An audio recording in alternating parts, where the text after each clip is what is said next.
अथ द्वादशोऽध्यायः भक्तियोगः। अर्जुन उवाच एवं सततयुक्ता ये भक्तास्त्वां पर्युपासते ये चाप्यक्षरमव्यक्तं तेषां के योगवित्तमाः।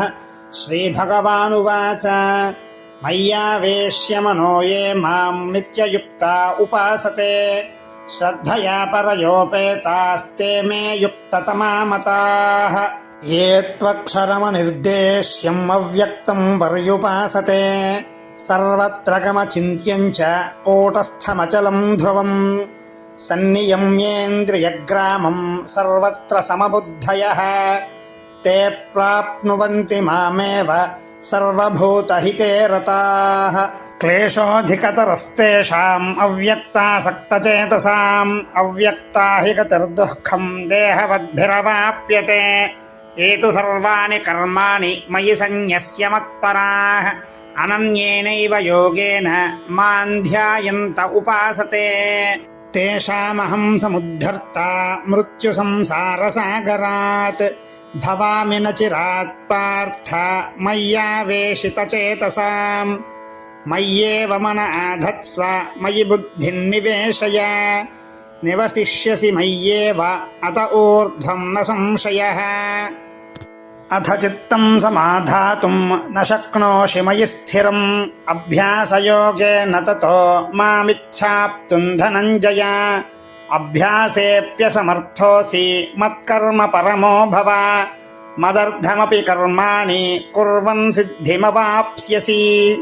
अथैतदप्यशक्तोऽसि कर्तुं मद्योगमाश्रितः सर्वकर्मफलत्यागं ततः कुरु यतात्मवान् श्रेयो हि ज्ञानमभ्यासात् ज्ञानात् ध्यानं विशिष्यते ध्यानात् कर्मफलत्यागः त्यागाच्छान्तिरनन्तरम्।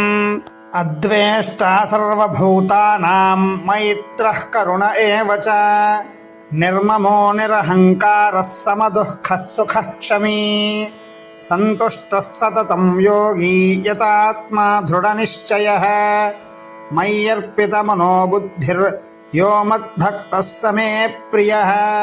यस्मान्नो द्विजते लोको लोकान्नो द्विजते च यः हर्षामर्षभयोद्वेगैर्मुक्तो यः स च मे प्रियः अनपेक्षः शुचिर्दक्ष उदासीनो गतव्यथः सर्वारम्भपरित्यागी यो मद्भक्तः स मे प्रियः।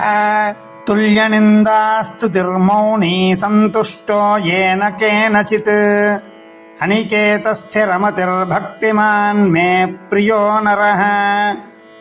ये तु धर्म्यामृतमिदं यथोक्तं पर्युपासते श्रद्धधाना मत्परमा भक्तास्तेतीव मे प्रियाः। इति श्रीमद्भगवद्गीतासु उपनिषत्सु ब्रह्मविद्यायां योगशास्त्रे श्रीकृष्णार्जुनसंवादे भक्तियोगो नाम ద్వాదశోధ్యాయః।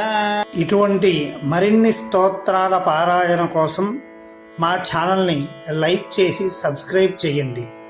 Thank you.